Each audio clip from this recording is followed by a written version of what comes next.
Bonjour à toutes et à tous et bienvenue sur Le Pompon, le podcast qui s'intéresse au parcours d'entrepreneurs de Bordeaux et de sa région.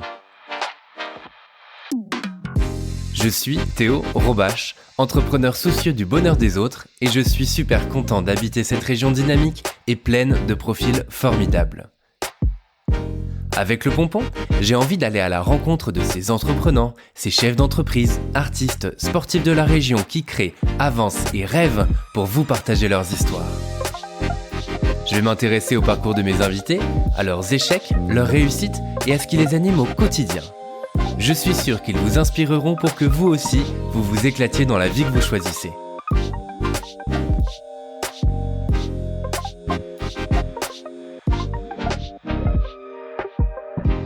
Avant de commencer cet épisode, je voulais vous parler de Condillac Expertise.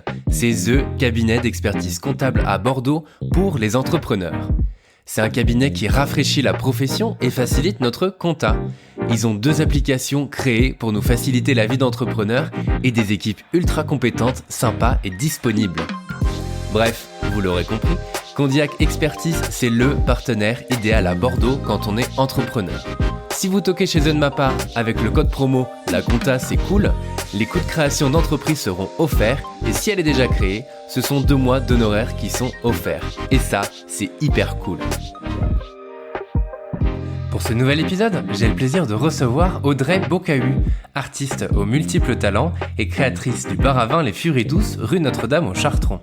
On revient sur son parcours artistique, qui débute dès ses 5 ans au Conservatoire de Paris, où elle choisit la harpe comme instrument, jusqu'aux tournées effectuées aux côtés de Johnny Hallyday, dans des stades sous la Tour Eiffel et à l'Olympia, ainsi qu'aux côtés de Benjamin Biolay, Laurent Voulzy, Alain Souchon ou encore Nolwenn Leroy.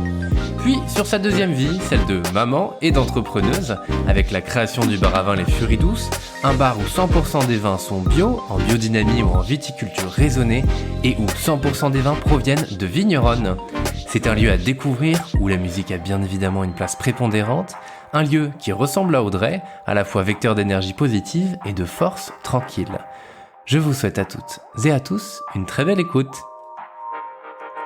Salut Audrey. Bonjour Théo. Et merci d'avoir répondu à mon invitation. Et de rien. C'est trop cool. C'est un plaisir. On est aux Furies Douces. Exactement. Donc dans le bar que t'as créé, on va en reparler. Je préfère commencer par le début du parcours. Et avant de commencer, est-ce que tu peux te présenter s'il te plaît? Donc, je m'appelle Audrey Bocahu. Et effectivement, oui, j'ai une carrière avant d'avoir ouvert ce vin de musicienne. Ouais. J'ai une formation de musicienne. J'ai toujours voulu faire que ça depuis ma plus tendre enfance. Et j'ai eu l'immense chance d'en vivre et de cette passion et de vivre des expériences incroyables pendant de nombreuses années. Ouais. Voilà. Ok. Et puis après, il y a eu une reconversion, un enfant, une reconversion, donc, et donc les Furies Douces. Ok, trop cool. Et ouais, tu dis que c'est arrivé dès plus jeune âge. J'ai commencé la musique à 5 ans, conservatoire, mais comme d'autres activités extrascolaires, voilà. Sauf que ça a été un engouement immédiat pour la musique, en particulier pour mon premier instrument qui a été la harpe. Ok. Et je crois que la première fois que j'ai dit que je voulais être musicienne à mes parents, j'avais 8 ans, donc voilà. Je me suis vraiment pas posé de questions sur mon orientation professionnelle très longtemps. Ouais. Voilà. Et donc vers 8 ans, tu te dis je vais en faire mon métier. Et après, ça t'est tout le temps resté en tête. Je tanne mes parents pour entrer dans une école spécialisée en horaire aménagé. Donc je rentre en classe musicale, j'ai 10 ans et il y avait un orchestre dans cette école alors les meilleurs partaient en tournée à l'étranger. Donc ça c'était l'énorme motivation. Mais étant harpiste, on m'a dit très vite, donc à 10 ans, bah oui, c'est bien l'harpe, mais enfin il y en a pas dans tout le répertoire symphonique, donc ce serait bien que tu fasses un deuxième instrument puis que tu te dépêches de passer les niveaux pour faire partie de l'orchestre à la harpe et dans ce deuxième instrument. D'où le violoncelle en deuxième instrument. Ouais. J'ai commencé à 10 ans et très rapidement, là c'était le grand bonheur. Ma première tournée à l'étranger, j'avais 12 ans. Donc ça c'était génial.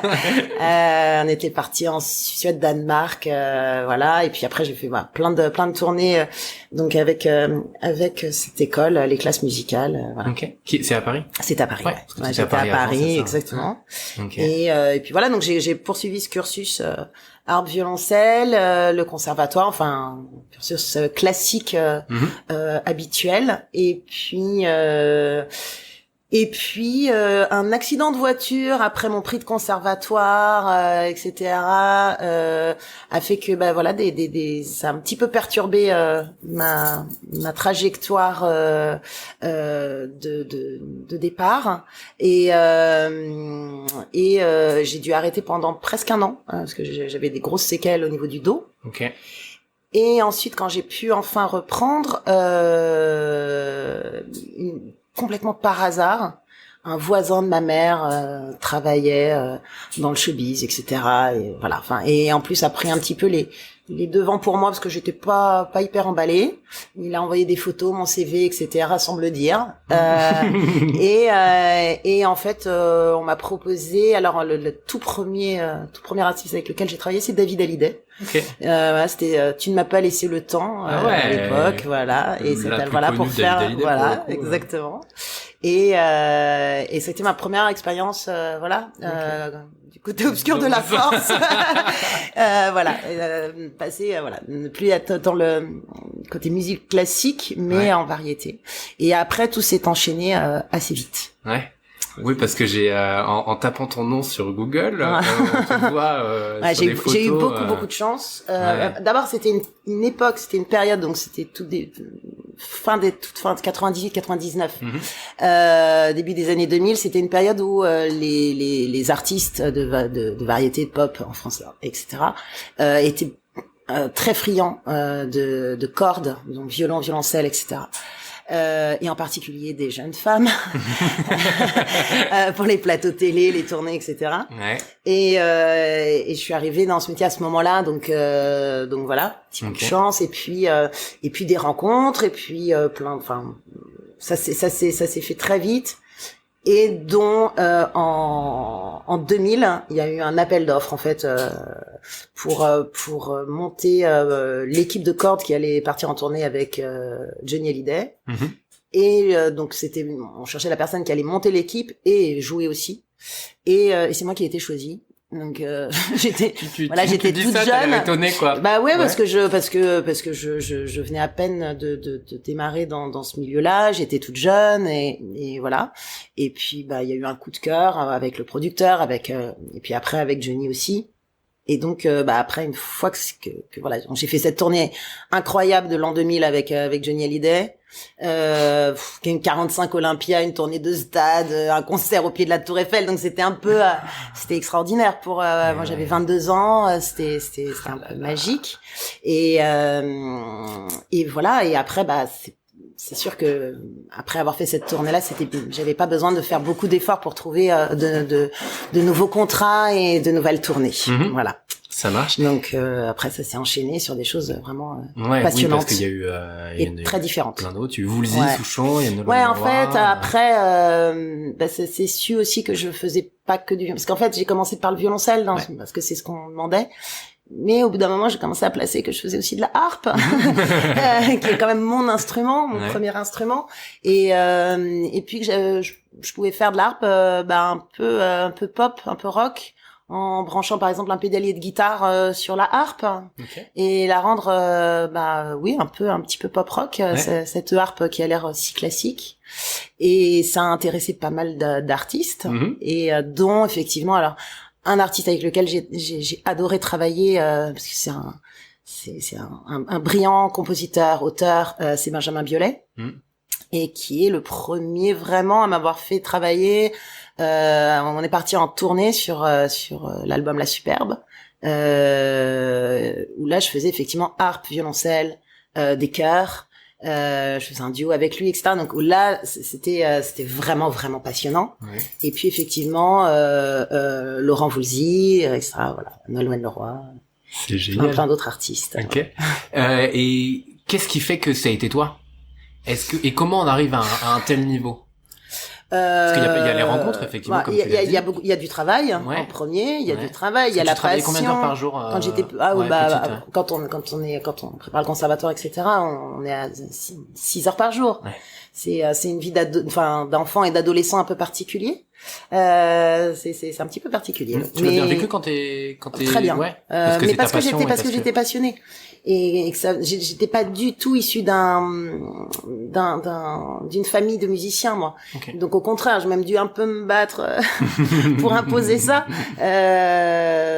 Donc on m'a pas du tout forcé, bien au contraire, c'était moi qui était vraiment en demande. Donc finalement, je le voyais pas du tout comme un sacrifice de pas aller me faire des cinémas avec mes copains. Ouais. Voilà, j'avais un objectif, c'était celui-ci et voilà, c'était pas un problème. Donc du travail, oui, ça c'est sûr, de la passion. Évidemment, je pense qu'il y a un minimum quand même de musicalité, et voilà, mais quand même. Et puis après, oui, il y a un facteur chance évident, des rencontres, et puis voilà, c'est la vie, quoi. Comme dans beaucoup de domaines, voilà, c'est un petit mélange de tout ça. Mm-hmm. Tu te souviens de ton tout premier concert? Alors j'ai envie de dire avec Johnny, mais je sais pas lequel a été le plus marquant, le premier concert plus marquant. Premier concert. C'était peut-être avec premier concert avec Johnny. Oui, si je me souviens. Enfin, je me souviens peut-être pas c'est peut-être pas le premier. Ouais. Mais ce dont je me souviens, c'est qu'on a commencé la tournée par les stades et ce concert démentiel au pied de la Tour Eiffel. Ouais. Je me souviens qu'effectivement, quand on est monté sur scène et qu'on a vu cette marée humaine où on voyait même pas la fin, c'était assez impressionnant. Et que bizarrement, un mois après de tourner comme ça de stade et de très grosses salles, on a joué à l'Olympia. Et que finalement, je crois qu'on a tous eu plus le trac et on était tous tétanisés plus à l'Olympia que dans ces stades énormes où finalement on voit pas vraiment le public. C'est un peu plus impersonnel, quoi. C'est beaucoup plus impersonnel. À l'Olympia, les visages des 3-4 premiers rangs, on les voit parfaitement. Ouais. Donc voilà, c'était ça, je m'en souviens. Ouais, effectivement, je me souviens de cette sensation de mon premier Olympia. Ouais. Ok, ça doit être le incroyable. premier Olympia, c'était effectivement avec Johnny. Ouais. Ok. Et tu te prépares comment à un concert? Pour le coup, parce que nous, en tant que public, on voit que la prestation. Alors, quasiment, on a des semaines et des semaines de répétition. Ouais, ouais. Bon, on a des semaines de répétition. Là, c'est le moment où on travaille même le plus. Hein, c'est 8 heures par jour, 10 heures par jour, où on est effectivement en studio de répète, et on monte le concert. Donc au début, c'est effectivement en accord avec l'artiste ou le directeur musical. Ouais. Le choix des titres, le choix des arrangements, qui joue quoi, comment, voilà. Il y a aussi la partie technique parce que souvent on est en ear monitors, donc que chacun fasse son son, sa balance de son titre par titre avec avec les ingénieurs du son. Et puis en tout dernier, on travaille le côté plus scénographique. Qui a l'air de rien, mais même si c'est un changement d'instrument, une sortie, une entrée de scène où tout est millimétré, voilà, tout est millimétré en fait sur ce type de concert. Et donc voilà, donc on se prépare déjà tous ensemble comme ça. Généralement, on bosse aussi un petit peu de notre côté en plus chez nous. Quand même. Et après, c'est la préparation juste avant de monter l'avant de monter sur scène. On a tous nos petits trucs. Toi, c'était quoi là? Moi, je sais que j'aimais bien avoir ce moment où je me maquille et où je me mets ma tenue de scène, qui était un peu qui était la transformation. C'est ça, c'est un peu de personnage, même si on n'est que musicien derrière l'artiste et au service de cet artiste-là. Malgré tout, on est quand même en représentation, on est sur scène. Et moi j'aimais bien avoir ce moment calme, juste pour moi, où voilà, il y avait maquillage, tenue de scène et déjà le petit verre de vin rouge juste avant de monter sur scène. Donc comme quoi, voilà. Non. Mais pas plus, surtout pas plus, juste un verre de vin rouge. Histoire de se détendre suffisamment. Ouais, alors sans perdre les pédales, ça détend un petit peu. Quand on a des cœurs à faire, le tanin du vin rouge, c'est excellent. À la différence par exemple du champagne, très mauvais. Donc un verre de vin rouge juste avant de monter sur scène. Et voilà, mais pas plus, parce qu'effectivement après ça peut être un peu complexe. Et après on reboit, mais à la fin du concert. Tu finis la bouteille en fait. Tu t'as ouvert la bouteille au début dans la loge et après tu la termines. Exactement. Ok. Et on imagine ce côté rock'n'roll. Est-ce que c'est le cas sur une tournée Pas tant que ça. Beaucoup moins que ce qu'on peut imaginer. Beaucoup moins que ce qu'on peut imaginer. C'est, il y a évidemment, par exemple, mon père, effectivement, je pense que c'est hyper angoissé. Voilà. Puis bon, voilà, on était plus dans les années quand j'ai commencé, on était plus dans les années 70-80, donc le côté sex, drogue and rock'n'roll était pas vraiment d'actualité, quoi. Et puis voilà, c'est quelque chose, c'est très professionnel, des grosses tournées comme ça, c'est comme je te disais tout à l'heure, c'est très millimétré. On n'a pas trop le droit à l'erreur, donc non, c'est pas si extravagant que les gens peuvent l'imaginer. Okay. J'ai échangé avec Christophe Brachet, qui est photographe de cinéma, il y a 2 semaines, et donc justement je lui ai posé un peu la même question, parce que le cinéma, on imagine aussi toutes ces soirées, il m'a dit pareil que il y a pas tant de débauches que ça. Non, il n'y a pas tant de débauches que ça. Et ça t'est arrivé sur scène de faire des erreurs? Oui, je pense que ça arrive à tout le monde de faire. Alors, mais une grosse erreur, parce qu'une fausse note, bon, si tu la récupères derrière, est-ce que c'est une bonne question. Parce qu'il y a des moments, ça part en live et le chanteur se retrouve en mode. Non, ça non. Ok, non. ça va. Bah, ça aurait pas continué sinon. Oui, non, bah ouais. C'est assez vite. C'est catégorisé. Ça, c'est, voilà. Ok. Non. Et alors, j'ai pas ça, tu peux le dire, mais t'as préféré travailler avec qui entre tous ces artistes? Bon, alors t'as parlé de Benjamin Biolay parce que j'ai l'impression que. Oui, mais Benjamin, d'abord parce que musicalement, c'est moi déjà en tant que personne et pas en tant que musicienne, j'écoute ses albums, j'aime ses albums et donc voilà, c'était un plaisir aussi d'accompagner un artiste qu'on admire. Ouais. C'est un vrai musicien, lui aussi il a fait le conservatoire, donc on a le même vocabulaire aussi en répétition, etc., etc. Aussi parce qu'il m'a donné une place importante dans son show. Il y avait une rythmique, donc voilà, il y avait guitare, basse, clavier, thérémine, saxophone pour Marc Choirin qui était à ce poste-là aussi un multi-instrumentiste. Donc guitare, basse, batterie, clavier et moi qui étais là à la harpe, au violoncelle, au chœur. Que des garçons, j'étais la seule fille, donc j'avais une place un petit peu intéressante et différente de ce qu'on peut voir d'habitude. Donc voilà, et puis aussi humainement parce que c'était une période pas hyper facile pour moi, ma mère était très malade, etc. Et j'ai été hyper entourée par tout ce groupe, par Benjamin, ils ont tous été hyper bienveillants. Donc oui, c'est un de mes plus jolis souvenirs de tournée. Après, j'ai adoré aussi faire les concerts avec Laurent Voulzy mais à chaque fois c'est différent. Et évidemment Johnny, mais c'est à chaque fois très différent. Okay. Tu vas chercher donc des à chaque choses, fois on trouve toujours de toute façon de quoi se nourrir, exactement, s'enrichir grâce à chacun. Ouais. Ok. Et ton meilleur souvenir de scène alors, parce qu'on a parlé du premier, c'était peut-être le premier, le premier Olympia, mais mon meilleur souvenir de scène, la colle. Il doit y en avoir quelques-uns pour le coup. Ouais, tu sais combien de concerts t'as fait? T'as compté ou pas du tout? Non, j'ai jamais. T'as fait combien d'années au total 17 ans, quelque chose comme ça. Okay. Non, j'ai jamais compté. Une tournée, en général, on est entre 100, un peu moins de 100 et 200 dates. Okay. Donc voilà. C'est quoi, c'est par an une tournée ou c'est sur un an? Bah ça dépend comment ça. Ouais, sur un an et demi. Donc voilà, ça fait quelques concerts. Okay. Non, je sais pas si j'ai un meilleur souvenir sur scène honnêtement, parce qu'à chaque fois, comme on disait, voilà, chaque fois il y a et des fois c'est très très personnel. Le meilleur souvenir, ça va être parce que voilà, on a quelqu'un de cher dans la salle ou voilà, ça peut être ça quoi. Okay. Ouais. Ça marche. Oui, on est dans un bar, donc effectivement, il peut y avoir du bruit alentour. Il y a un petit bruit de machine à café qui est en train de se nettoyer. On est dans le vif du sujet. C'est la deuxième partie dont on parlera après. Et est-ce que tu t'arrives à, même si t'en as déjà un petit peu parlé, t'arrives à expliquer comment t'as réussi à arriver à ce niveau-là et à rester autant de temps à ce niveau aussi, quoi? Alors, il faut.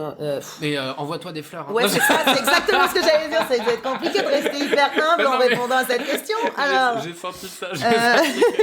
Non, mais c'est vrai parce que l'idée, moi, j'ai envie de comprendre aussi parce que des personnes comme toi, il y en a pas.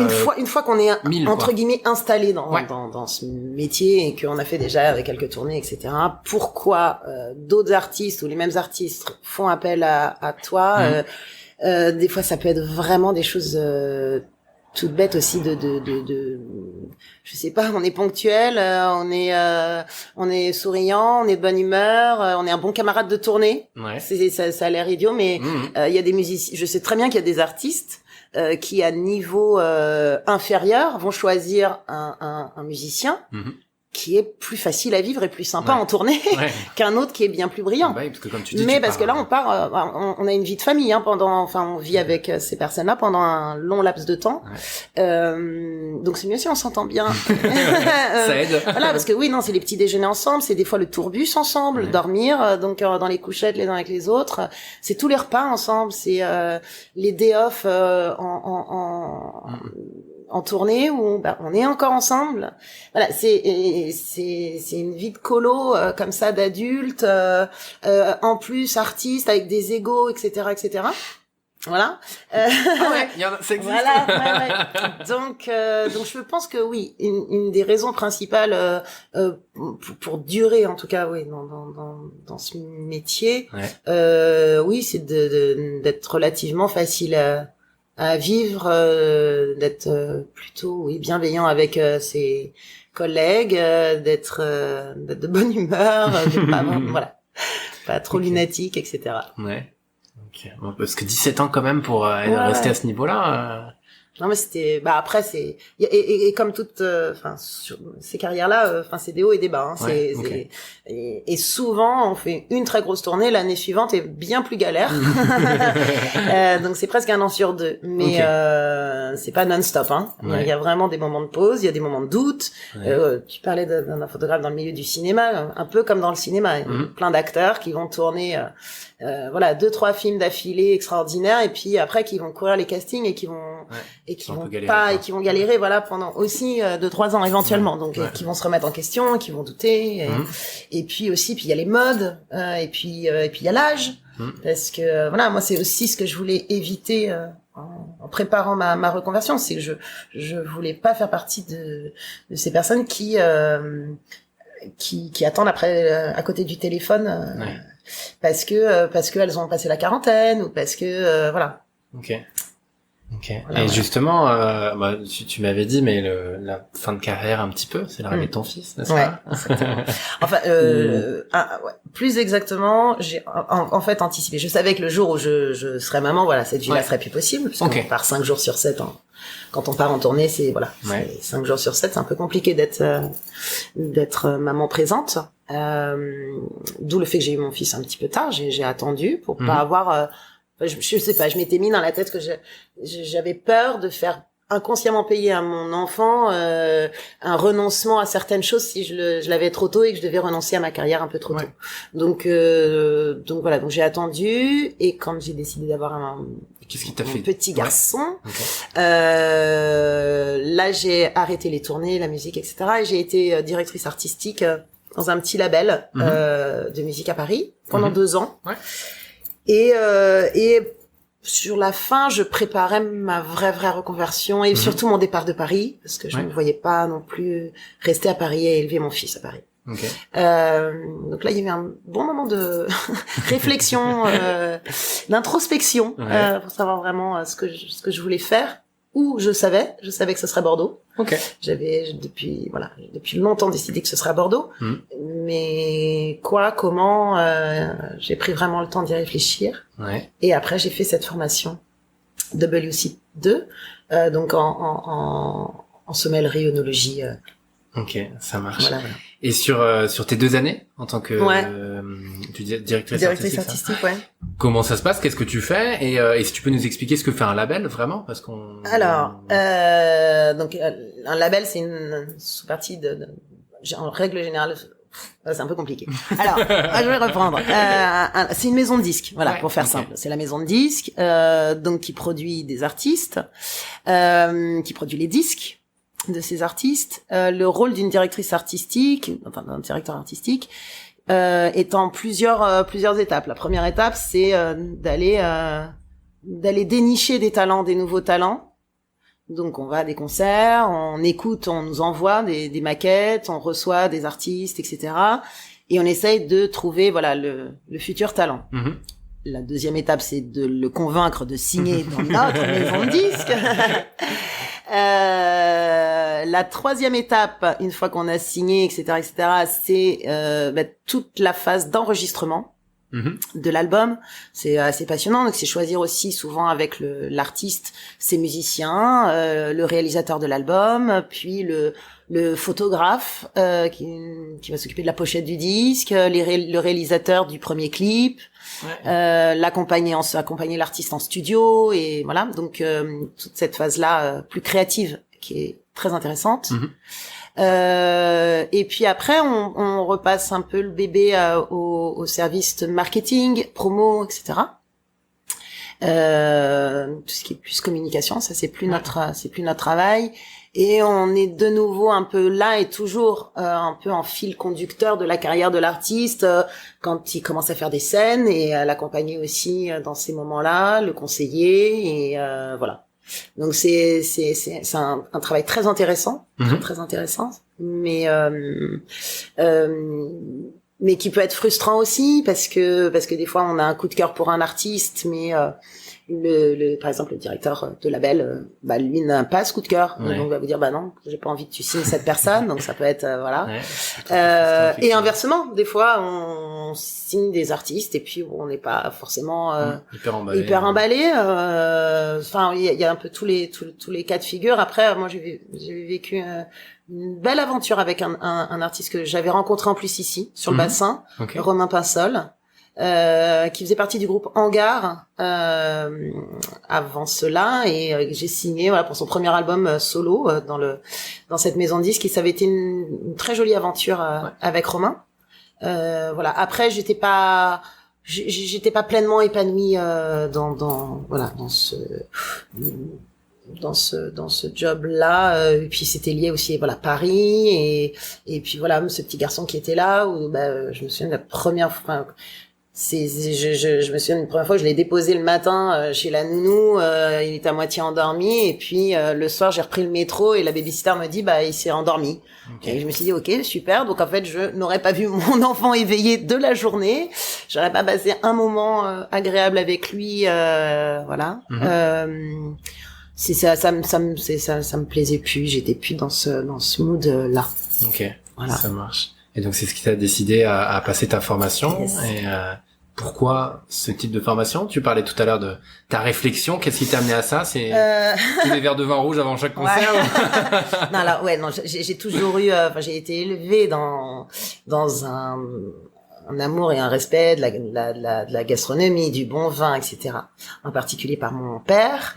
Je pense qu'il m'a emmené dans mon premier resto gastronomique, c'était chez Guérard, Maison de Génie. J'avais 6 ans, je m'en souviens encore. Ça a été un souvenir hyper marquant. Okay. Voilà. Donc voilà, donc ça faisait partie. Et j'ai toujours aimé les bons restos, le bon vin. Ça suffit pas a priori pour quand même ouvrir un bar à vin, mais ça aide. Déjà c'est une bonne base. Dans la réflexion, plein de choses. De par cette vie d'intermittente du spectacle, etc. Je me suis rendu compte que j'étais peut-être pas forcément le type de personne qui vivait très bien la hiérarchie, le patronat, tout ça. C'est-à-dire que évidemment quand on est un artiste, qu'on est choisi par un artiste, et en plus évidemment il y a une hiérarchie, et bien sûr on a des patrons, on a un patron, notre premier patron c'est l'artiste, mais on a après la production, le producteur, le tourneur, etc. Néanmoins, d'abord, ces patrons-là, ils changent en fonction de vos tournées, donc ça dure 1 an et demi, puis vous changez, etc., etc.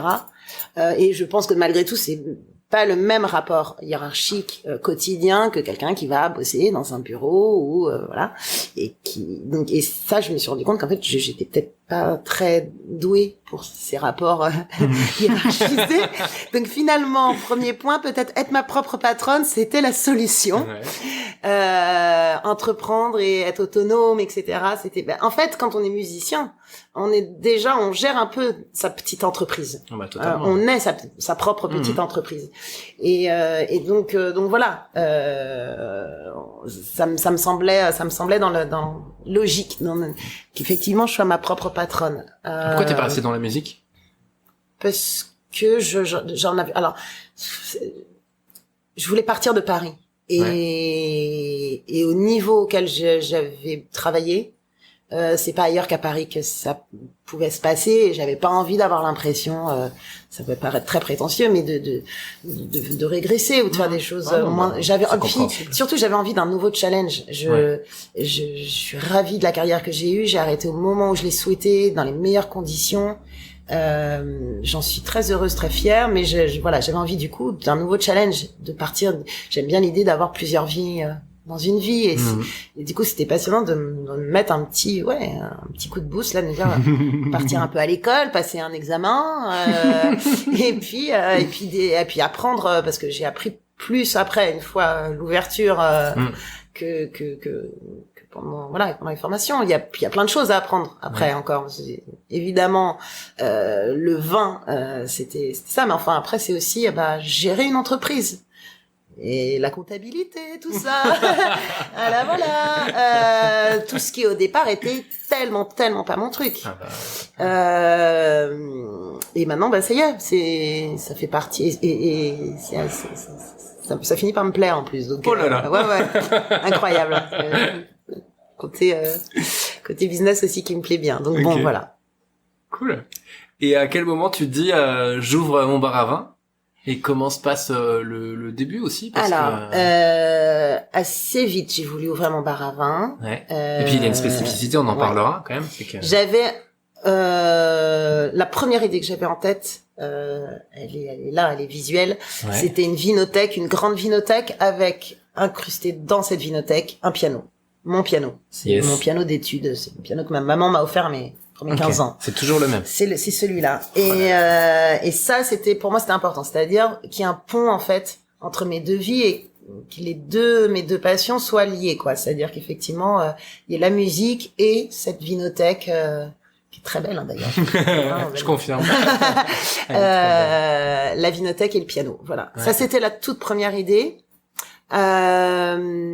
J'ai rencontré à Bordeaux une fille géniale qui est ma meilleure amie, Carole, et qui elle venait de la restauration, qui a toujours travaillé dans la restauration, qui a fait le lycée hôtelier, etc. Et on a décidé de monter les Furies Douces ensemble. Donc au départ, on était toutes les deux pour monter les Furies Douces. D'où le pluriel, les Furies Douces. Et on a démarré, et voilà, on a monté ce projet. Pendant 1 an, on a travaillé dessus quasiment. C'est long pour monter un projet comme celui-ci, sans parler de trouver le bon local, le bon emplacement, de savoir exactement quel est le concept qu'on veut développer. Et une fois qu'on a le concept, etc., quelle carte, quel fournisseur, quelle carte des vins, très très dur, aller faire tous les salons du vin pour déguster tous ces vins. C'était très dur. Non, ça c'était l'horreur. Voilà. Puis les travaux. Enfin, ça prend beaucoup de temps. Donc voilà, on a monté ça toutes les deux. C'était passionnant cette période-là. Parce qu'effectivement, puis même tout, enfin c'est jusqu'au choix des couverts, des assiettes, enfin n'importe quoi, mais c'est vrai que c'est notre petite touche personnelle sur dans les moindres détails, et pas que la carte des vins et la carte des tapas, quoi. Donc voilà, et puis on a ouvert en juin 2019. Ça fait un petit peu plus d'1 an. Ouais, exactement. Entre-temps, effectivement, Carole a eu d'autres engagements et est repartie dans sa ville natale de Rennes. donc les Furies Douces. Maintenant, il y a plus que moi. et j'ai appris beaucoup du coup par contre auprès d'elle, parce que effectivement moi c'était pas du tout mon truc quoi. Le côté on s'était réparti les rôles. Moi c'était le vin, elle c'était les tapas et voilà. Même au niveau du service, j'ai appris à ses côtés. Ouais. J'avais jamais fait ça, même en job d'étudiante, j'avais même jamais travaillé en restauration. Donc j'ai beaucoup appris sur le tard avec elle quoi. Et après il a fallu que je me débrouille un petit peu toute seule et ça m'a un peu paniqué quelque temps.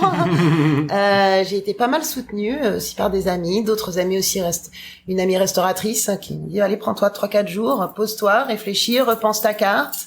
Ouais. Et puis tu vas y arriver, puis finalement voilà. Ça se passe bien. Ça se passe bien et ouais, maintenant j'ai toujours une serveuse ou un serveur avec moi malgré tout, parce que ça s'est un peu agrandi, ça s'est développé, donc je peux pas être toute seule, mais ça se passe très très bien. Okay. Et le nom Furies Douces? On avait fait une soirée brainstorming arrosée pour le trouver. Étonnamment. Dans ma cuisine, je me souviens qu'on avait. Non, ça nous décrivait bien, toutes les deux. Quoi.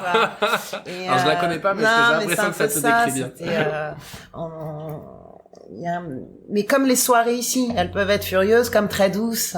Ouais. Des fois, il y a des gens qui viennent jouer du piano classique.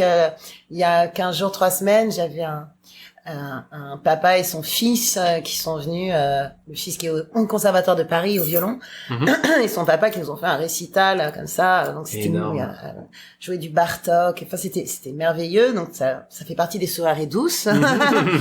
et puis il y a des soirées un peu plus furieuses avec musique, avec un groupe ou non, hein, des fois c'est juste la musique qu'on peut passer et l'ambiance qu'il peut y avoir avec des grandes tablées qui vont être très joyeuses et voilà, donc et j'aime bien ce mélange des deux. Ouais, ce mélange des deux, ouais. Et donc on n'a pas parlé, mais donc tu travailles uniquement avec des vigneronnes. Voilà. Donc ça a été le concept. Au départ, je voulais que ma carte des vins, il y ait un maximum de vins de femmes. Je pensais pas pouvoir faire toute ma carte. Et quand j'ai commencé à me pencher sur le sujet, je me suis rendu compte qu'en fait, 30% des vignerons en France sont des vigneronnes.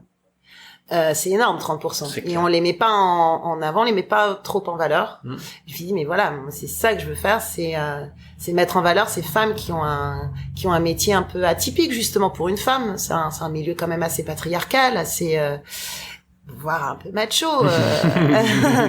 Et donc voilà, donc je voulais des vins bio, biodynamie, ou en tout cas dans un travail très raisonné, et des femmes, des vigneronnes, voilà. Donc effectivement toute la carte, voilà, il y a toujours alors des fois c'est en couple, hein, mais elles ont un vrai investissement dans le travail, dans les vignes, au chai, c'est certaines c'est incroyable. Enfin, là, on a des vins juste au-dessus de notre tête. Le Château La Rose-Poncet, c'est Elisabeth Rousseau, qui est une vigneronne de la région bordelaise. Et je sais que voilà, la semaine, elle est toute seule dans ses vignes. Enfin, son mari a un travail aussi, lui donne un coup de main certains week-ends, mais c'est vraiment elle, voilà, qui fait ses vins toute seule et qui me les apporte toutes pomponnées, perchées sur ses talons dans les caisses, et qui me livre comme ça. Elle est incroyable, et qui a élevé 2 enfants, je crois que 2, 3, ouais. Et donc voilà, je trouve ça assez fascinant, ces femmes qui pour simplifier et stigmatiser un petit peu, elles sont en bottes en caoutchouc dans les vignes, parfois dans des conditions climatiques difficiles. C'est un métier dur d'être vigneronne. Et puis après, il y a plein d'étapes. Et même, oui, l'étiquetage et machin, et de livrer, et de faire sa com, et de vendre ses vins, et à côté de ça, en plus, voilà, c'est des femmes, et elles ont une vie de famille, elles ont des enfants qu'elles élèvent. Je suis très admirative de ces femmes. Et après, j'ai essayé aussi, j'essaye au maximum aussi que ce soit le cas pour les denrées alimentaires. Les fromages, c'est Oriane, c'est marraine de Bartesac, qui est sur le marché du quai des Chartrons. Et aussi à la fromagerie Pierre qui est juste à côté. J'essaye au maximum de faire travailler les femmes. Pourquoi les femmes et pourquoi du bio? Pourquoi les femmes? Parce que je suis une femme, sans être une féministe acharnée, quoique si en fait. Non mais je vais finir parce que j'ai toujours dit non, parce que j'avais l'impression que dans l'esprit de plein de gens, justement ça nous stigmatise et que c'est mal perçu et je trouve ça totalement ridicule. En fait, si je vais finir par dire que je suis féministe et que c'est pas un gros mot, quoi. Voilà. Non, ce que je te disais, j'aime ces femmes qui sont courageuses, qui sont des entrepreneuses, qui sont et qui arrivent à tout mener de front. Et je pense que c'est bien de les mettre en avant et de parler d'elles et de leur courage. Voilà pour les femmes. Pour les vins bio, c'est presque la même chose. C'est-à-dire que ça a été les vins, et encore maintenant il y a beaucoup d'a priori sur les vins bio ou biodynamie. Les gens mélangent un peu tout aussi entre le nature, le bio, le biodynamie, etc. D'ailleurs c'est pas mis sur ma devanture, vin bio, c'est même je finis par le dire. Tous mes vins sont bio. Et les gens parfois sont c'est surprenant, comme si on allait et surprenant, il était bon, comme si on allait reconnaître au nez un vin bio. Non. Et je pense que l'époque et là ce qu'on vient de vivre nous prouve notre agriculture et voilà doit être raisonnée, doit être raisonnable, et ça passe aussi par le bio, mais pas que. Moi, pour effectivement, pour tous les denrées alimentaires, j'essaye au maximum que ce soit régional, que ce soit local, que ce soit en circuit court, qu'effectivement ce soit bio, que ce soit les commerçants, les fournisseurs, ils soient à proximité. Ça fait partie, voilà, c'est toute une démarche qui me semble mais évidente et primordiale aujourd'hui. Voilà. C'est très très important. Est-ce que tu ressens une différence? Est-ce qu'un vin fait par une vigneronne est différent? On me pose souvent la question. Bah ouais. Je crois qu'on avait parlé honnêtement non.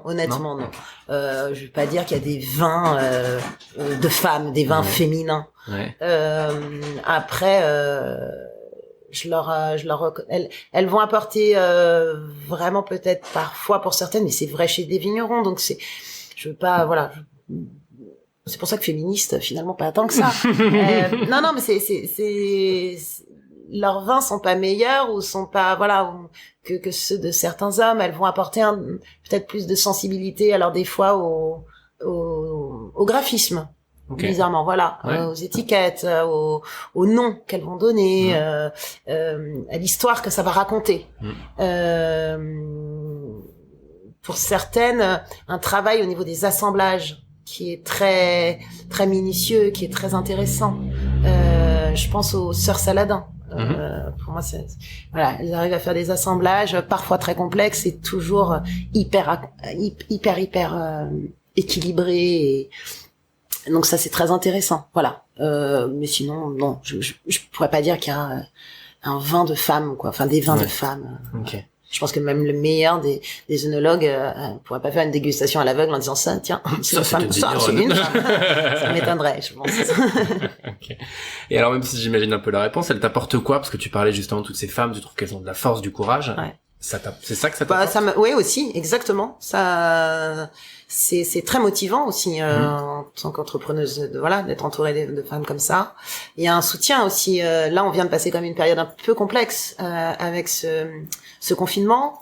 La plupart des vins que j'ai là dans la vinothèque, je suis en rapport direct avec les vigneronnes. J'en ai quelques-uns évidemment où c'est des agents qui me les ont présentés et qui me les fournissent, mais beaucoup, en tout cas tous ceux que j'ai eu entrés en cave au tout début, c'est des femmes que j'ai rencontrées sur les salons avec lesquels j'ai échangé, où on a nos numéros de portable, et donc voilà, où on s'envoie des textos en disant j'ai plus de ça, s'il te plaît tu peux m'en envoyer, enfin et où effectivement on a pris des nouvelles pendant cette période de confinement, où voilà, il y a un soutien. C'était angoissant quand même à un moment donné. Et puis finalement, bon voilà, tout s'est bien passé, tout s'est bien terminé, et voilà. Et en plus, au bout d'un an, t'as quand même pas une. Et ben voilà, c'est ça, exactement. Ce qui fait que ça a été compliqué, parce que pour les banques, etc. Mais vous avez pas encore un bilan, vous n'avez pas un an d'existence, vous n'avez pas de salariés. Donc tout ça, c'était pas des points forts pour être aidé par les banques pendant le confinement. Et j'ai eu d'autres aides. J'ai un client qui est devenu un ami aussi, qui m'a présenté un ami à lui, business angel, et qui m'a fait ce prêt que n'avait pas voulu m'octroyer la banque à ce moment-là. Donc ça en devient une histoire encore plus jolie humainement, quoi, parce que voilà, ça réconcilie aussi avec l'être humain. Et voilà. Pourquoi t'avais été en non, pas avec ma banquière, quoi. Pas avec la banquière. Ça marche, bon. Je elle n'écoutera pas, et puis. Mais non, ça a été un moment un peu angoissant. Et après, effectivement, c'est reparti hyper bien depuis début juin. Bon, le fait qu'on nous octroie les terrasses jusqu'au 18 octobre, ça y est pour beaucoup aussi. Ouais. Ça c'est sûr. Et voilà. Donc maintenant, je touche du bois pour que ça parte sur cette lancée et que ça continue comme ça. Ok. Voilà. Est-ce qu'il y a un moment tu t'es dit j'arrête le bar? Alors très honnêtement, j'ai eu une journée pendant ce fameux confinement de grosses déprimes, de grosses déprimes, de gros doutes, mais alors justement, il y a un ami m'a dit mais peut-être qu'il faudrait que t'envisages de mettre la clé sous la porte, enfin si ça dure, si t'as pas enfin. Et c'est rien que l'idée m'était insupportable. Enfin, c'était impossible. C'était impossible. Donc, j'étais non, je vais trouver une solution. Peu importe comment, il faut que je trouve une solution. Mais il est hors de question que je mette la clé sous la porte. C'est génial parce qu'en fait, il t'a donné l'énergie. Ah, mais sans doute. Mais ce jour-là, j'étais vraiment, dans le doute. Et puis, je lève un petit garçon. Je suis seule patronne de mon établissement. Il est quand même resté fermé 2 mois et demi. Ouais. C'est énorme. Quand vous avez effectivement moins d'1 an d'existence. Que c'est la période de l'année la plus faste. C'est clair. Le printemps, où justement on met un peu de trésor de côté pour l'hiver, en pensant à l'hiver. Là, vous vous dites, mais comment je vais faire? Parce que c'est pas possible. Là, il va falloir repartir pour 1 an. On fait comment? Et puis bon, voilà, petit cadeau du ciel. J'ai eu des petits anges gardiens et puis c'est reparti. Mais oui, il y a eu une journée il y a eu plusieurs fois où avec des gros doutes, mais dont une journée un peu complexe, oui.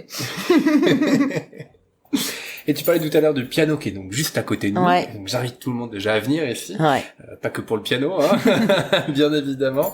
Il y a des concerts qui sont organisés de temps en temps. Exactement. Et donc ça fait le lien entre tes deux vies en quelque sorte. C'est ce que j'aime beaucoup. D'ailleurs, là, il y a un groupe qui était venu cet hiver, qui était programmé le 17 mars, donc ça a été annulé, dommage. Et qui viennent de temps en temps, qui s'appelle Rise to Cats, trois jeunes garçons et qui font des reprises, polyphonie vocale, qui sont hyper mignons, hyper drôles, très talentueux. Ça c'est chouette, j'adore quand voilà. Et puis des fois il y a des concerts aussi improvisés, des clients qui se mettent au piano, qui sont pianistes. Quand on vient ici, exactement. Les gens peuvent. Ouais. Les gens me disent excuse-moi, est-ce que je peux jouer un peu de piano? Il est fait pour ça, il est ouvert pendant tout il est ouvert et à la disposition des clients, donc c'est génial. Voilà, ça c'est super. L'autre jour, je parlais de ce concert violon piano. C'est ce que j'adore. Pas forcément organisé. Voilà. Ok. Dès le début, toi, tu t'es dit, il faut de la musique dans ce bar. Oui. C'était obligatoire. Ça, c'est obligatoire, bien sûr. Ouais. Même c'est marrant parce que parce que maintenant que ça fait un peu plus d'1 an que j'ai ouvert, il y a les réflexions sont souvent les mêmes. Donc les vins sont très bons. C'est chouette votre idée de couteau Opinel, parce que tous mes couteaux sont des Opinel, etc. Okay. Donc ça, je pense que j'y ai droit tous les jours. Hein. C'est chouette des Opinel. Voilà. Elles sont sympas vos playlists. Voilà. Donc même quand il y a pas de concert ou quoi que ce soit, c'est vrai que j'apporte une attention toute particulière effectivement à la musique qui est diffusée dans les Furies douces. Normal. Heureusement. Quand même. Tu continues de découvrir, d'en écouter à fond de la musique pour le coup. Ouais. Ça reste en toi. Un peu moins qu'avant évidemment, mais oui, bien sûr, ça fait partie de moi. Ce confinement a fait aussi été positif aussi pour ça, c'est que j'avais de nouveau le temps pour jouer chez moi aussi. Ouais. J'ai rejoué beaucoup, je me suis remise beaucoup à mes instruments pendant ce confinement, enfermée dans cet appartement avec mon fils. C'était au moins l'occasion de renouer aussi avec ça. Donc oui, toujours une place prépondérante dans ma vie. Parce que au-delà du confinement, mais t'arrives à encore jouer un peu faire de temps en temps, bien sûr. Ça marche. Et ça te manque pas d'en faire plus? Ou ça va? Que, comme tu disais tout à l'heure, t'as eu un bon moment. Non, voilà, j'ai pas de regrets, j'ai pas de, non, du tout. Vraiment. Mais c'est très rare, oui, peut-être le manque de la scène. De monter sur scène, de cette adrénaline, mais c'est vraiment anecdotique, c'est vraiment rare. Ok. Voilà. Je prends autant de plaisir, honnêtement, quand il y a un concert ici, quand je vois des gens s'amuser, avec une guitare, un piano ici, ça me réjouit autant. Voilà. Ça doit être génial. D'avoir quelqu'un tu ressens quoi quand quelqu'un te demande, est-ce que je peux utiliser votre piano? Alors, déjà, au départ, peut-être un peu d'appréhension. Oui, s'il va te faire un petit frère Jacques au piano, quand je ne connais pas la personne. Mais j'ai eu des surprises incroyables. Incroyables. Ouais. J'ai eu des gens qui me demandaient si je pouvais, j'étais oui, allez-y, je vous en prie. Et puis, en fait, c'était hyper brillant, quoi. Donc ça, c'est chouette. Même des fois, des touristes. J'ai vu un touriste italien qui était de passage à Bordeaux 3 jours. Et qui était juste l'équivalent du conservatoire de Paris, donc en Italie, et qui était juste brillantissime et qui a passé sa soirée à boire du vin en nous jouant du piano. Bon nous on était ravis. C'était un super moment. Tu te poses derrière le bar et tu regardes, c'est ça? Moi, voilà. Non, je travaille un petit peu de temps en temps. Je rigole. Voilà. De quoi t'es le plus fier dans ta carrière, dans ta vie pro perso? Dans ma vie, c'est mon fils, évidemment, avant toute chose. C'est mon petit garçon. De quoi je suis le plus fier mais peut-être justement d'avoir su rebondir, d'avoir su passer d'une vie à une autre complètement différente, dans un lieu différent, dans des domaines différents, et voilà, c'est devenue une entrepreneuse, comme on dit aujourd'hui, ce à quoi au départ j'étais pas du tout destinée, quoi. Et ça, dès le début de la carrière, tu te dis, je sais qu'à un moment ça va s'arrêter. Oui. Dès le début. J'ai une conscience aiguë dès le départ mais parce que aussi, on en revient aux femmes. Une femme dans ce milieu de la musique, etc. C'est dur en variété. D'être une femme dans ce milieu-là ou pas? Pas plus que ça. Pas plus que je pense dans plein de milieux. Non, mais ça marche. Voilà. Mais on a une date de péremption évidente. Et on nous demande aussi, je veux dire, on va pas être hypocrite. Effectivement, il faut rentrer dans certains standards physiques parce que on passe à la télé derrière tel ou tel artiste, et donc dont l'âge aussi. Pas que les critères physiques, il y a aussi l'âge. Donc comme j'avais ça en tête depuis le départ, je savais très bien que il fallait y penser, s'y préparer, vivre d'autant plus à 100% cette carrière tant qu'elle n'était possible d'être vécue, mais de prévoir la suite, quoi. Voilà. Et de partir si possible au moment où tout va bien, où vous avez des contrats, où on vous réclame. Et puis et pouvoir partir un peu la tête haute, et se lancer un nouveau challenge, pas par dépit, pas par mais comme un vrai choix. Et donc oui, voilà, c'était vraiment ça. T'aurais quoi comme conseil à donner à quelqu'un qui a envie d'entreprendre? D'être bien entouré, à plein de niveaux. Déjà, quand on entreprend dans un domaine, a priori, c'est que ce domaine-là, on nous intéresse, et puis on domine un petit peu la situation, on connaît 2-3 choses, donc ça va. Mais sauf qu'il n'y a pas que le concept lui-même, il y a tout ce qui va autour. Je parlais de la comptabilité en riant tout à l'heure, mais oui, c'est très important d'être bien entouré à ce niveau-là, et qu'on nous explique bien les choses aussi, d'être vigilant à ce niveau-là. Et puis après, d'être passionné, d'avoir envie, de pas compter ses heures, de pas compter sa fatigue et d'être très organisé. Voilà, okay. C'est surtout ça. C'est juste beaucoup d'organisation. Ouais. Enfin, en l'occurrence, je pense je parlais que de ça, mais aux femmes, aux mamans, etc. Ouais. Oui, c'est avant tout, c'est de l'organisation.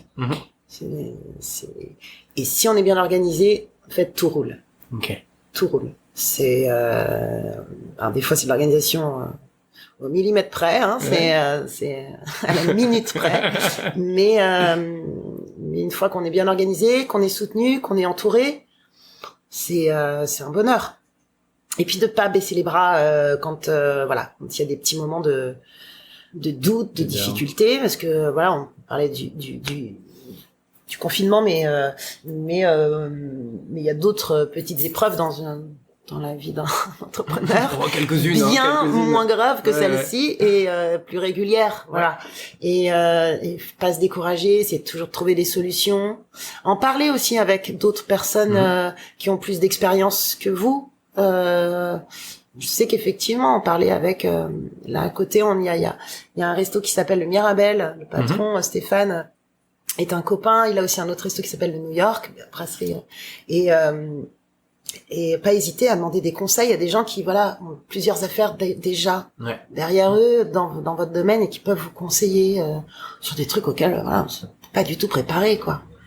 Les marges, les machins, au début, nous on arrive à vendre des bons vins et avoir mon beau piano là et me dire alors la carte des tapas, qu'est-ce qu'on va servir de bon?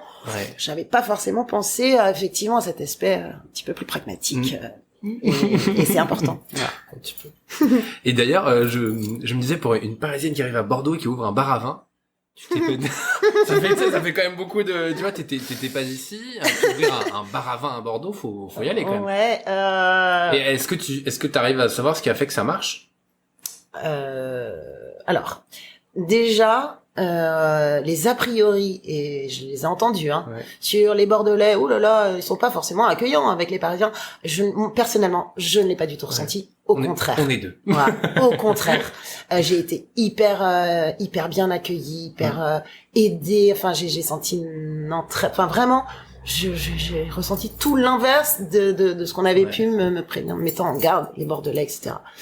Je me suis pas posé de questions, en fait. Je me suis pas dit, t'es parisienne, t'arrives à Bordeaux, en fait, puis je me voyais plus comme une parisienne, je me voyais, comme, à partir du moment où je me suis installée, j'étais, j'étais bordelaise, chartronnaise, même, plus exactement, parce que j'habite dans ce quartier des Chartrons, je vis dans ce quartier des Chartrons, j'y travaille, mon fils y va à l'école, et je suis chartronnaise, je connais tous les commerçants, etc., c'est un petit village, les Chartrons.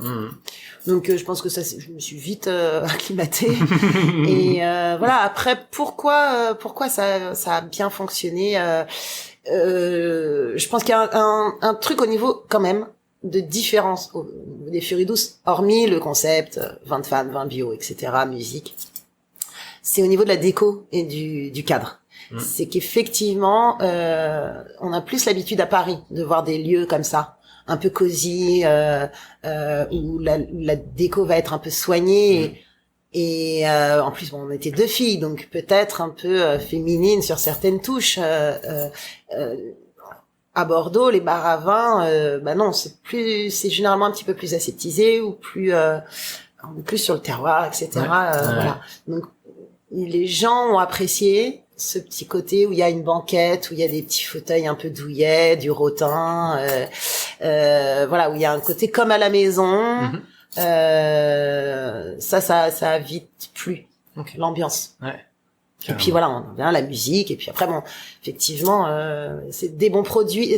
Il y a aussi ça, c'est que des bons produits. J'apporte un son vraiment très particulier à choisir tous mes produits. Une planche mixte, ça peut être immonde comme ça peut être un festin. Et voilà, moi j'aime que le pain qui vient de la petite boulangerie en face de l'église des Chartrons est excellent. Les produits fromage, charcuterie sont locaux, sont bio, sont effectivement et même si c'est tout simple, ça doit être très bon. Même voilà, même une planche mixte. Je sers une burrata avec des petites tomates, c'est rien voilà, avec un filet d'huile d'olive, sauf que la burrata, c'est une burrata qui vient effectivement de la laiterie de Bourdigala, au Capucin. À côté du Wanted Café, qui a été créée par 2 filles. Et c'est la première laiterie bio urbaine. Voilà, elles sont délicieuses et c'est tout simple. Mais les gens, voilà, bien manger des produits bio dans un cadre agréable avec un bon fond musical, ouais, bizarrement, je crois qu'ils aiment bien. Voilà. C'est génial d'utiliser tout que du local. Ouais. Et puis bio en plus. Voilà. Ouais. Le combo. Mais je pense que on y vient. Enfin, les mentalités changent petit à petit. D'un côté j'espère, d'un côté oui. On y vient. J'espère qu'on y va tous. Ouais. Ok. Qu'est-ce qui t'anime au quotidien? Pourquoi tu fais tout ça? Je reviens, je pense, enfin spontanément, c'est mon fils, quoi. C'est que j'ai envie qu'il soit. Mon fils m'a pas connue en tant que musicienne, du coup. J'ai envie qu'il soit fier de sa maman, quoi, évidemment. Et puis voilà, pour lui offrir une jolie vie ici,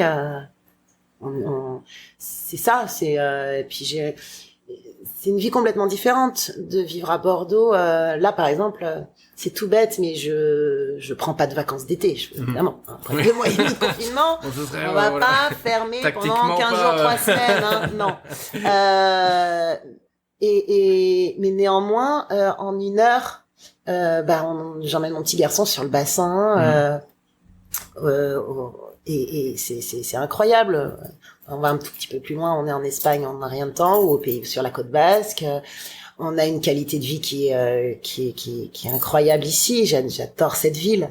Et c'est voilà, c'est ça aussi qui m'anime, c'est conserver cette qualité de vie que je sais vraiment inestimable pour avoir vécu ailleurs le plus possible.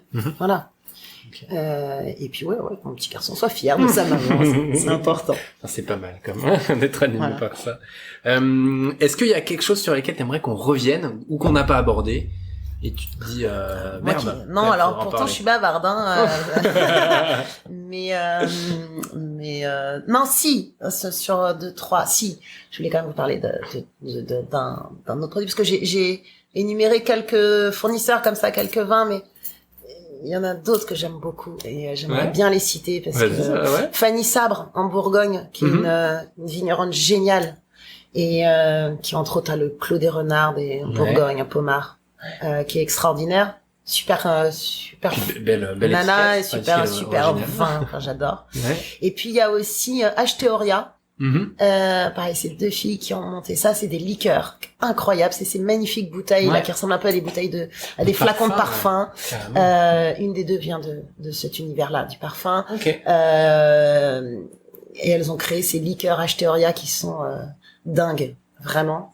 Voilà, ça c'est des personnes que j'aime. Enfin, ça me tient à cœur de les mettre en avant ici au Furie Douce. Voilà, non, après, écoutez, venez, venez nombreux découvrir par vous-même. C'est ça, j'invite tout le monde à le faire. J'ai pas encore, je suis jamais venu boire un verre ici, donc il va falloir, parce que c'est beau. L'équipe, toi, parce que j'ai vu que toi, voilà, c'est sympa, donc non, j'invite tout le monde à venir. C'est au combien rue Notre-Dame? 109 rue Notre-Dame. 109 rue Notre-Dame, ok, ça marche. Voilà, au Chartron. Yes. Bel emplacement, quoi. Exactement. Niveau emplacement, on est plutôt pas mal. Ouais. Ok. Pas mal. Et écoute Audrey, merci beaucoup. Merci à toi Théo, c'était un très bon moment. Le moment était partagé. À très bientôt. Merci, à bientôt. Merci à tous pour votre écoute. Audrey a su rebondir et arrêter sa carrière d'artiste au moment voulu, tout en anticipant la suite. Elle a suivi ce qu'elle aimait faire et le réalise avec brio. Je vous invite à la rencontrer, à venir dans son bar pour ressentir cette atmosphère si agréable et consommer quelques produits avec modération, bien sûr. Si cet épisode vous a plu, je vous invite à le partager autour de vous, à vous abonner depuis la plateforme d'écoute sur laquelle vous êtes ou sur les différents réseaux sociaux. On se retrouve la semaine prochaine pour un épisode du Pompon un peu particulier puisque ce sera le dernier avant une pause estivale. Dans cet épisode, je vais aborder les principaux conseils qui ressortent de ces 25 premières interviews du Pompon pour que vous aussi, vous vous éclatiez dans la vie que vous choisissez. Alors, à la semaine prochaine et surtout, d'ici là, souriez et profitez bien de l'été. Bonne semaine à tous!